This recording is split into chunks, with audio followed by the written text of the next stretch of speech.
राहु और केतु में एक जबरदस्त अंतर यह है कि ऐसे तो इस दुनिया में हर चीज में एक परेशानी है, एक लेवल है। जब तक आप उस लेवल को क्रॉस नहीं करोगे तब तक आप उस चीज तक हाथ भी नहीं लगा सकते हो अपना। किसी को आईएएस बनना है तो आईएएस बनने के लिए उसे कितने लेवल्स को मतलब कितनी परीक्षाओं को पास करना है, और सिर्फ परीक्षा में बैठ कर नहीं जाना, उसके लिए कितने लंबे समय से तैयारी करनी है, और उसके पीछे उसकी एकेडमिक का कितना लंबा इतिहास होना चाहिए, कितनी लॉन्ग हिस्ट्री होनी चाहिए तैयारी की। यानी कि किसी भी चीज़ को प्राप्त करना आसान नहीं है। अगर आप उसमें प्रयास करते हैं तो श्रम होता है, परीक्षा होती है, क्योंकि श्रम करना भी आसान नहीं है। श्रम करने के लिए कितनी सारी व्यवस्था चाहिए। कोई व्यक्ति आईएएस की तैयारी कर रहा है और केतु के प्रभाव में है, यहाँ पे हम केतु राहु के अंतर की बात कर रहे हैं। तो अगर वो केतु के प्रभाव में है तो उसके परिवार में, जैसे उसके पिताजी के साथ अगर किसी तरह की आर्थिक परेशानी है तो वो चीज़ उसके दिमाग में घूमती रहेगी और वो ये सोचेगा कि आईएएस की तैयारी करना ही सारी समस्याओं की जड़ है, क्योंकि इसी के कारण मैं अपने परिवार पे बोझ बना हुआ हूँ, मैं क्या करूँ? वो सोचेगा और फाइनली एस्केप कर जाएगा, यानी कि पलायन कर जाएगा। हर बार ऐसा नहीं होगा, हर बार केतु ऐसा ही फल देता है, ऐसा नहीं है।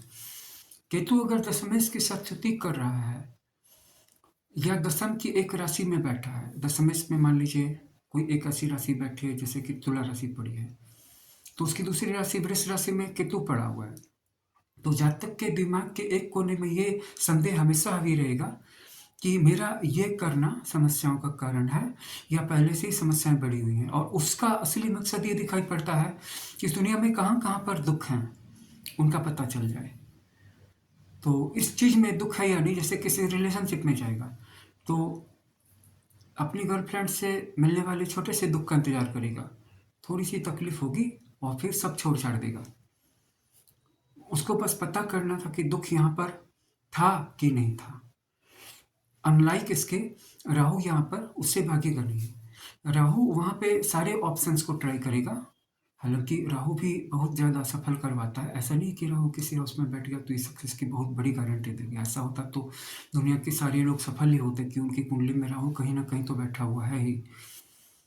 लेकिन राहु बड़ा रिजल्ट देने से पहले सारे ऑप्शंस को ट्राई करवा देगा कि एक बार भी वो ये नहीं सोचेगा, भले ही वो गलत ऑप्शन चुन ले, भले ही उसको फाइनेंशियल लॉस हो जाए, लेकिन वो यही सोचेगा कि यहाँ पे ज़्यादा परिश्रम करना या जैसे कि आईएएस को क्वालिफाई कर लेना ही समस्या का समाधान है, ना कि थोड़े से बढ़े हुए खर्चों के कारण, जैसे कि मेरी पढ़ाई का खर्च बढ़ गया है, किताबों को खरीदने का खर्च बढ़ गया है, आईएएस के लिए कोचिंग लेने का खर्च बढ़ गया है, तो इसलिए मैं छोड़ दूँ। ये सिर्फ केतु की एस्केपिस्ट पलायनवादी सोच होती है, लेकिन राहु की सोच ऐसी नहीं होती। राहु की सोच होती है कि मुझे कर ही लेना है, तब तक करना है जब तक कि मेरी एलिजिबिलिटी यानी कि मेरी एज है।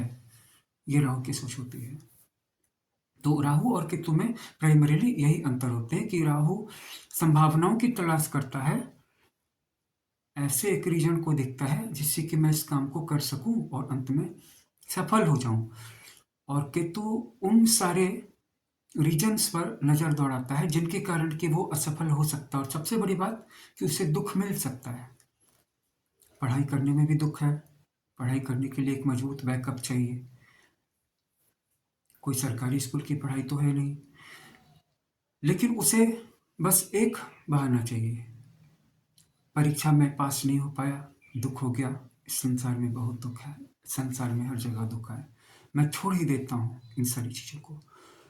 और राहु का है कि हाँ दिक्कत तो है, लेकिन मुझे इसे किसी तरह से, और सफलता पाने से भी ज़्यादा राहु वाले जातकों की दृष्टि इस तरफ रहती है कि वो कौन कौन से तत्व हैं या कौन कौन से रीजन्स हैं जो मुझे सफल बना सकते हैं, कौन कौन से मीन्स हैं, कौन कौन से टूल्स हैं, कौन कौन से मेजर्स हैं, कौन कौन से उपाय हैं जिनको मैं आजमाऊं तो अब की बार मैं सफल हो सकता हूँ।